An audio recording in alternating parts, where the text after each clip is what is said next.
Welcome back to The Explainer. Today, we're diving into the great balancing act: supply, demand, and the price of everything. We're literally pulling back the curtain on the core machinery of the market to look at that invisible push and pull that happens, well, every single time money changes hands. So let's kick this off with a pretty simple question about something you probably buy every day, because the answer actually reveals the most fundamental law of economics. Who really decides the price of your morning coffee? Is it the barista making it, the corporate headquarters, or is it actually you? The truth is, it's a fascinating tug of war. Section 1. The forces of supply. Every time we enter the market, we're dealing with two completely opposing forces. As buyers, our main goal is utility maximization, right? We want the absolute most satisfaction, the best quality, the most value for our hard-earned cash. But the seller, sitting across the counter, their goal is profit maximization. They want the highest possible return for the time and resources they've poured into their product. Now, a seller's willingness to produce isn't just based on the price tag alone. Sure, a change in price moves us along the existing supply curve, but external factors can completely shift the entire supply.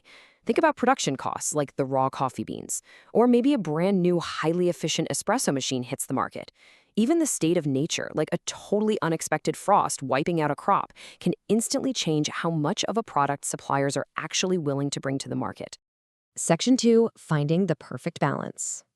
The market is basically just the arena where these two groups transact. And market equilibrium? That is the magical sweet spot. It's a situation where opposing forces balance each other out perfectly. It happens exactly when the price aligns the buying plans of the consumers with the selling plans of the producers. Let's think about this using a hypothetical coffee shop. Imagine a specific price point where suppliers are perfectly happy to brew, say, a few hundred cups based on their costs. Let's say it's around $4 or $5 a cup. And at that exact same price, the exact same number of buyers walk through the door wanting to buy one. This is perfect economic harmony. The quantity supplied exactly equals the quantity demanded. In this state of equilibrium, the price matches the quantity demanded completely with the quantity supplied. There is absolutely no wasted effort. The shop isn't throwing out gallons of unbought coffee at closing time, and there's not a single disappointed customer leaving empty-handed. It's seamless. Section 3. Dealing with disequilibrium. But we all know the real world is messy, right? When prices get misaligned, we hit disequilibrium, and that manifests in one of two ways. If the price is too high, we get excess supply, a surplus. Think of unsold merchandise just gathering dust on a shelf.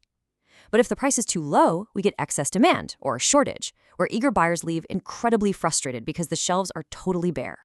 Let's visualize this. Imagine our local coffee shop suddenly gets greedy and decides to charge something crazy, like maybe $10 for a regular cup of coffee.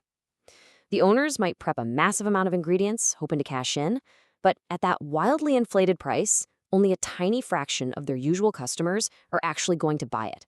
Suddenly, the shop is left staring at a massive surplus of unsold coffee. Now, what is really fascinating here is how the market naturally corrects itself. Nobody has to step in and pass a law. The price is too high, so a surplus occurs. To stop bleeding money on spoiled milk and beans, the sellers are naturally forced to lower the price. And as that price drops, buyers slowly trickle back in, production scales down, and boom, equilibrium is restored. On the flip side, what if the shop completely underprices their coffee? Say they offer it at a ridiculous bargain, like $1 a cup. A massive crowd of almost 1,000 people rushes the counter, but the shop, making basically zero profit, only put in the effort to brew a couple hundred cups. And just like that, you have a severe shortage. So to fix this shortage, those eager buyers who are missing out will naturally start to bid the price up. I mean, people are willing to pay a premium just to guarantee they get their morning caffeine fix. That rising price gives the sellers a huge incentive to produce more, bridging the gap step by step until that perfect balance is found once again. Section 4. Shifting the market balance. Okay, so price adjustments fix temporary hiccups, but what happens when a massive disruption permanently alters the landscape? If a revolutionary new harvesting tech is invented, or a severe global drought ruins the harvest, those underlying demand or supply factors shift entirely. The old sweet spot? It's completely gone. The market has to hunt for a brand new intersection, creating a totally new equilibrium price and quantity.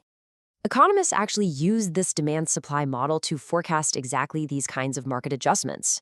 By mapping out shifting demand, shifting supply, or both colliding at exactly the same time, they can predict our economic reality. If a new microchip technology hits while smartphone demand spikes, this model tells us whether the new normal means cheaper tech, scarce gadgets, or a mix of both.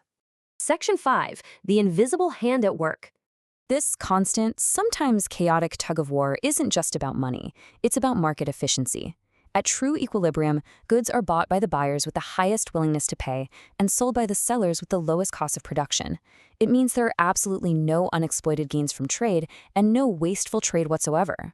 This brings us right back to Adam Smith. No unexploited gains from trade, no wasteful trade.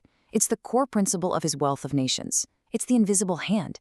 This profound idea that the purely self-serving, profit-maximizing actions of sellers, mixed with the self-serving, utility-maximizing actions of buyers, somehow miraculously guides the market to the most efficient, least wasteful outcome for everyone. So, as you go about your day making purchases, keep this in mind.